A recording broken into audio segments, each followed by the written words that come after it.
Mes très chers frères et sœurs, laissez-moi vous dire que vous êtes bénis. Oui. Ce n'est qu'une confirmation. Vous êtes les bénis de Mfumu Kongo. Vous êtes les bénis de Yakongo. Toutes les fois que la volonté de notre Père soit sanctifiée, toutes les fois que son règne vienne, toutes les fois qu'il nous protège, qu'il nous guide.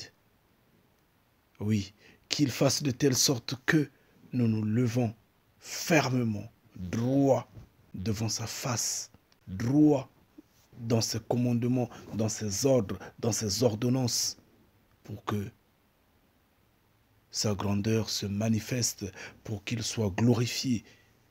Oui, que sa volonté se fasse. Que sa volonté se fasse, car il n'y a que lui qui peut nous protéger, il n'y a que lui qui peut nous sortir des griffes de la quatrième bête. Chers frères et sœurs, chers bénis de Mfumu Kongo, aujourd'hui nous allons parler pour la énième fois, je dis bien pour la énième fois, nous allons parler de la repentance aujourd'hui, une fois de plus. La repentance. Mais avant de commencer sur ce point de la repentance, j'aimerais lancer un cri d'alarme. Je dis bien un cri d'alarme, parce que mon esprit n'est pas tranquille depuis un certain temps. Je suis en train de chercher un de nos frères, un béni de Mfumu Kongo, un béni de Ya. Oui. Mon frère, si tu m'entends, je te prie de m'envoyer un mail ou un commentaire avec tes coordonnées, parce que je n'arrive plus à te retrouver là. Je n'arrive pas à te retrouver. Tu es au Cameroun. Je pense bien c'est à Douala que tu es. Si c'est pas à Douala, non mais t'es pas à Yaoundé. Bon, mais je m'en souviens plus. Yaoundé, Douala, peu importe. Tu es au Cameroun et tu le sais. De tous les bénis de Ya, toi, depuis un certain temps, nous n'avons plus de contact. Nous ne parlons plus, nous ne discutons plus. Je suis touché. Tu es en train de nous manquer. Je t'en prie, montre ta face. Contacte-moi. Laisse un commentaire dans une vidéo. Laisse-moi tes nouvelles coordonnées. Fais signe de vie, s'il te plaît. Envoie un mail. Contacte-nous sur Messenger. Contacte-nous sur Facebook. Tu connais par où nous trouver. Mais ne t'éloigne pas, s'il te plaît. Je t'en prie, mon frère. Et reste béni d'avance. Que Mfumu Kongo te guide. Je sais que rien de mal ne t'est arrivé, je le sais. Mais je n'arrive pas à comprendre pourquoi ce silence-là. Fais-toi voir. Toutes les fois que la volonté de notre Père se manifeste, j'insiste bien, nous allons parler de la repentance une fois de plus aujourd'hui.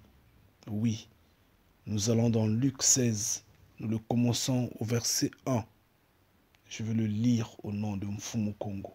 Un homme riche avait un économe qui lui fut dénoncé comme dissipant ses biens. Il l'appela et lui dit: « Qu'est-ce que j'entends dire de toi? Rends compte de ton administration, car tu ne pourras plus administrer mes biens. » L'économe dit en lui-même: « Que ferai-je, puisque mon maître m'ôte l'administration de ses biens? Travailler à la terre, je ne le puis. Mendier, j'en ai honte. Je sais ce que je ferai pour qu'il y ait des gens qui me reçoivent dans leur maison quand je serai destitué de mon emploi. Et faisant venir chacun des débiteurs de son maître, il dit au premier: « Combien dois-tu à mon maître? » « 100 mesures d'huile, répond-il. Et il lui dit, prends ton billet, assieds-toi vite et écris 50. Il dit ensuite à un autre, et toi, combien dois-tu? 100 mesures de blé, répondit-il. Et il lui dit, prends ton billet, en fait, comme serait ton papier, quelque chose de ce genre, et écris 80. Le maître loua l'économe infidèle de ce qu'il avait agi prudemment, car les enfants de ce siècle sont plus prudents à l'égard de leurs semblables que ne le sont les enfants de lumière. Ngita. Ô Père, nous nous sommes arrêtés au verset 8. Nous nous sommes arrêtés au verset 8. Oh, Yakongo. Papa, manifeste-toi si puissamment. Montre ta puissance. Montre ta force, papa, s'il te plaît. Montre ta face. Nous sommes fatigués. Chers frères et sœurs, chers bénis de Mfumu Congo, je veux m'adresser à ceux qui, aujourd'hui, continuent de croire que la vie, c'est de l'amusement. Ceux qui continuent de penser que nous n'avons rien autre à faire que perdre du temps, les appeler chaque fois. Ils ignorent que les portes sont en train de se fermer. Ces hommes pensent qu'en vérité, qu'il n'y aura pas la fin. Ces hommes pensent et croient que la quatrième bête ne va pas forcer l'homme, en fait, ne va pas forcer l'humanité tout entière à porter la marque de la bête. Ces hommes pensent que nous sommes ivres, que nous perdons juste du temps, nous n'avons rien à faire en fait. Seulement, crier pour le plaisir de crier. Nous leur appelons de se repentir. La porte est en train de se fermer. C'est peut-être l'occasion de reprendre conscience. S'il vous plaît, chers frères et sœurs, nous vous appelons. Ici, Yeshua est en train de nous parler. Il nous dit, mais vous ne vous ignorez pas. Vous ne savez pas que vous, les hommes de la terre, vous, peuple Congo, vous avez un avantage énorme sur ceux qui sont éternels. C'est que vous connaissez vous rabaisser, vous connaissez vous humilier, vous connaissez vous rabaisser, vous connaissez demander des excuses. C'est l'avantage que vous avez.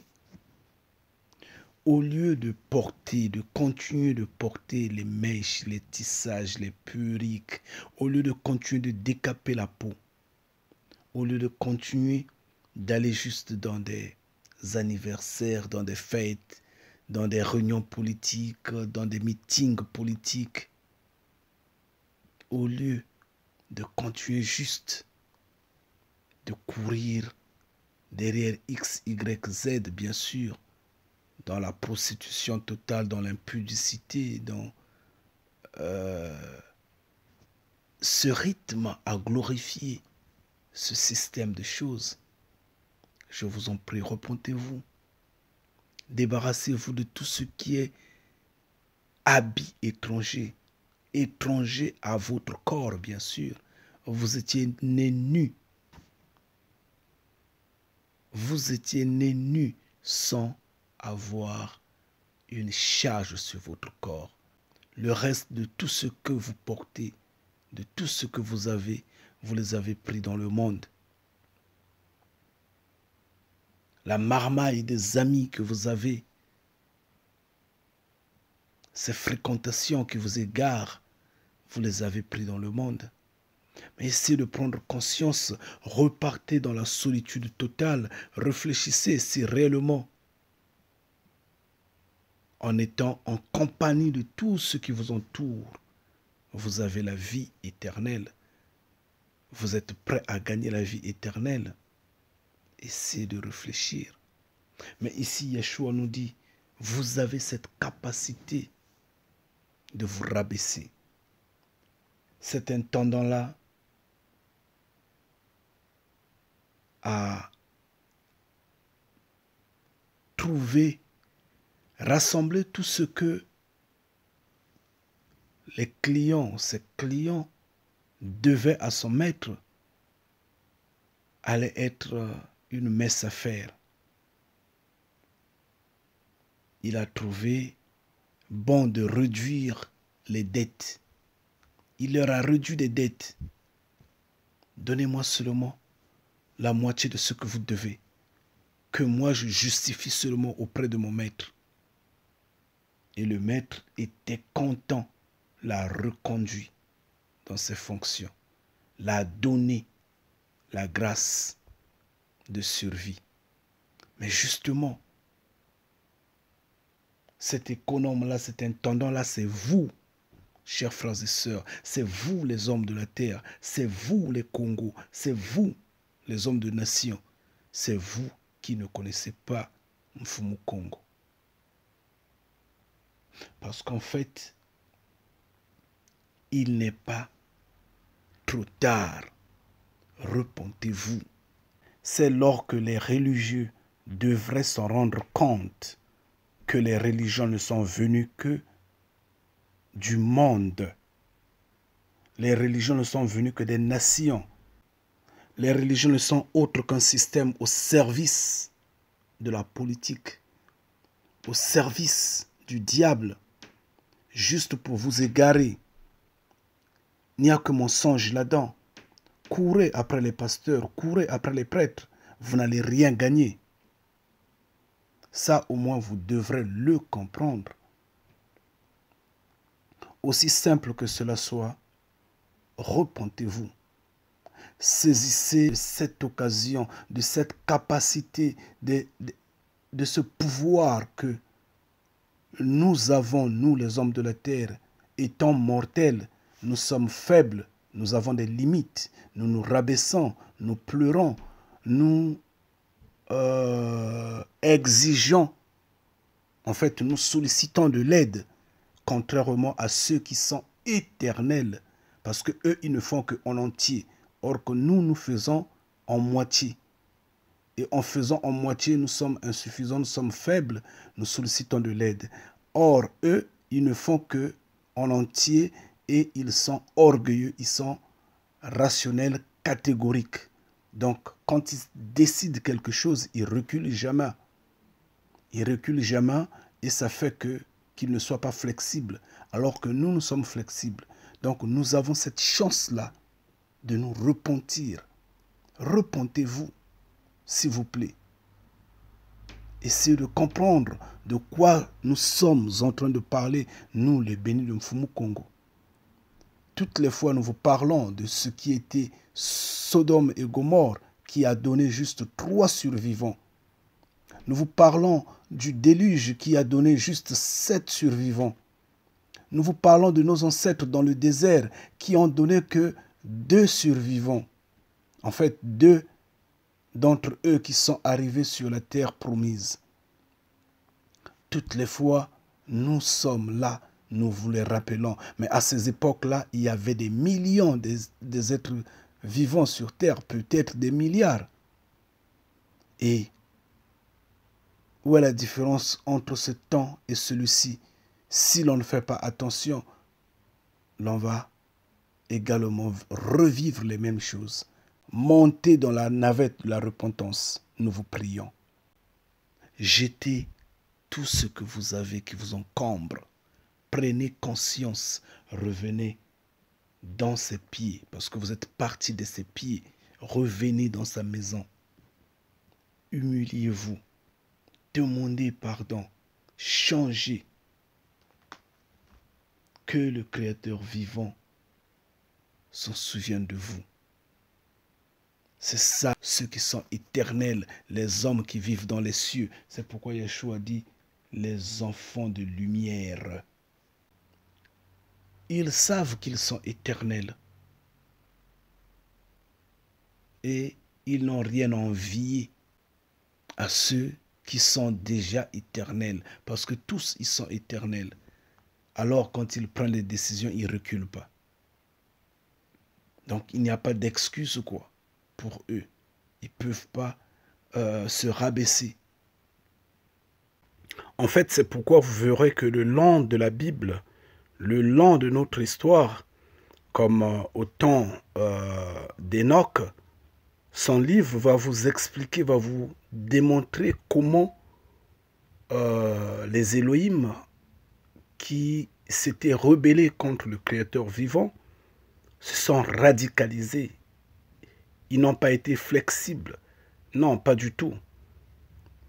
Nous l'avions vu dans Genèse 6, verset 6, comment le Créateur vivant a eu mal en son esprit, a eu mal à la tête, parce que les Elohim qui s'étaient levés contre lui n'ont pas reculé. Ils sont partis jusqu'à fond. C'est ce que le livre de Jude explique également. Donc, c'est pourtant dire que l'homme éternel se voit suffisant. Il a les moyens. Donc, il ne recule pas. Alors que nous, sur terre, nous qui ne sommes pas éternels, nous craignons la destruction. Nous craignons la mort éternelle. À ce moment-là, nous nous rabaissons. Nous nous humilions. C'est ce que Yeshua dit. Vous avez cette grâce-là de vous rabaisser maintenant. Il est temps, chers frères et sœurs. Quels sont les versets bibliques que vous voulez que nous lisons encore? Romains 1 vous le dit. Vous l'avez connu depuis le commencement. Quand vous étiez né, vous aviez entendu. Vous étiez enfant là, bébé, sur votre lit, je ne sais pas, berceau ou autre, dans ce panier qui vous berçait. Vous étiez seul, jouez seulement avec vos doigts. Vous étiez toujours content. Vous n'aviez pas connu tribalisme, racisme, différenciation ou autre quoi. Vous étiez fidèle à vous-même et fidèle au monde. Et à ce moment-là, le Créateur vous visitait, vous parlait. À ce moment-là, vous étiez vraiment un être humain, une créature de Yakongo. Mais depuis un certain temps, depuis que vous aviez grandi, depuis que vous avez lu, depuis que vous aviez appris, depuis que vous êtes investi dans la complicité du monde, depuis que la quatrième bête semble vous contrôler, vous êtes allé dans la rébellion totale au Créateur vivant. On vous a parlé d'un soi-disant Créateur omniscient, omnipotent, omniprésent, soi-disant. Et on dit esprit. Et pourtant, rien ne prouve que cet esprit est à l'origine de la création. La Bible est claire. La Bible ne montre pas un créateur esprit. Mais la Bible montre un homme, un être humain. Il est roi, il est dans les cieux. On en a déjà donné la description. Repentez-vous.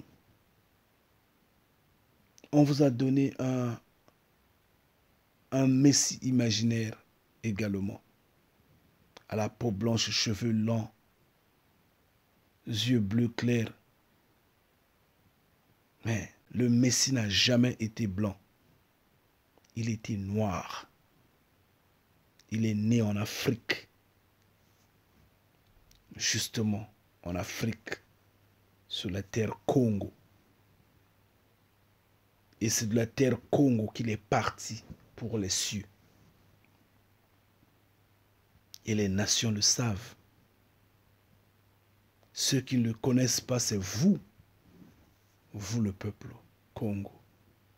Mais repentez-vous. Vous vous laissez embrouiller par le piège du monde. Le piège du monde qui bombarde les échos. Bien sûr, les échos de guerre, le traumatisme de la crise, le manque d'argent, le manque de stabilité et autres. Ça vous traumatise et vous êtes en train de croire que c'est en Occident où vous aurez la vie. Vous êtes en train de rêver sur votre retraite, sur l'éducation de vos enfants et beaucoup d'autres. Vous préférez vous asseoir en Occident pour manger le pain, le fromage et autres. Oui, d'accord, c'est bien. Continuez à boire, continuez à manger, continuez à danser. Souvenez-vous au temps de Sodome et Gomorrhe. Je vous l'ai toujours dit, vos pasteurs vous trompent. Hein? Vos prêtres vous égarent. Ne vous en faites pas. Ils ne vous disent pas la vérité. Nous vous appelons, repentez-vous. Nous vous appelons, repentez-vous. La porte est en train de se fermer. Souvenez-vous. Au moment où Noah appelait le peuple de rentrer dans ce bateau-là, dans ce navire-là. La porte après s'était fermée et elle est en train de se fermer maintenant de même.